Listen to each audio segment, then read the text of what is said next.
Hello everyone welcome back to my YouTube channel Odisha TET cracker.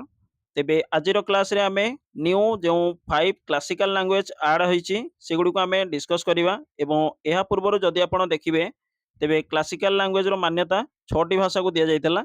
तो सेगुडी को मध्ये आमे आलोचना करिवा एवं एग्जाम पॉइंट ऑफ व्यू रो जदि देखिबे निश्चित क्लास टी आपण पई इंपोर्टेंट रहइबो। तेबे विदाउट डिले चलंतु डिस्कस करिवा। Union cabinet on October 3 2024 approved classical language status to. तो क्यों लैंग्वेज को दिया है मराठी, बेंगली, आसामी, पाली एंड प्राकृत। तो मन रखिए ये पांचटी लैंग्वेज को मान्यता मिलला। एवं जो देखिए इंडिया हाज hard 6 classical language till now. वर्तमान पर्यंत जो देखिए ताले आपनकर या पूर्व 6टी लैंग्वेज थिला। तो सेगुडी को कौन करना जो देखिए ताले तमिल, मलयालम, कन्नड़, संस्कृत एंड ओडिया एवं यार इयर जो देखिए ताले शेष में आपणकर 2014 रे थिला कोन ना मान्यता पाइथिला ओडिया जहाँकि आमर भाषा। एवं डिटेल देखि नबा चलंतु। Criteria for bestowing classical status was revised by the linguistic expert committee. तो यह कहा द्वारा ना लिंग्विस्टिक एक्सपर्ट कमिटी द्वारा मिली थे चेयर बाय प्रेसिडेंट ऑफ साहित्य एकेडमी।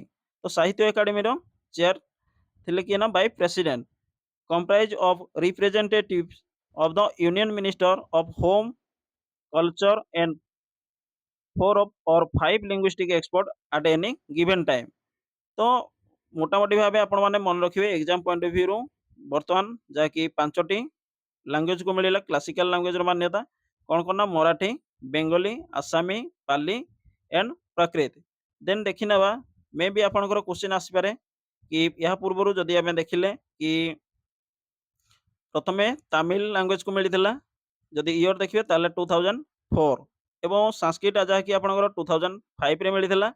देन रहिला कि आपनकर तेलुगु तेलुगु एंड कन्नड़ जहाँकि आपनकर 2008 रे यार मान्यता मिलता। एवं सर्वशेष रे आपनकर कन्ना जो देखिए मलयालम 2013 एवं लैंग्वेज ओडिया जहाँकि 2014 रे यार क्लासिकल लैंग्वेज रो मान्यता मिलता।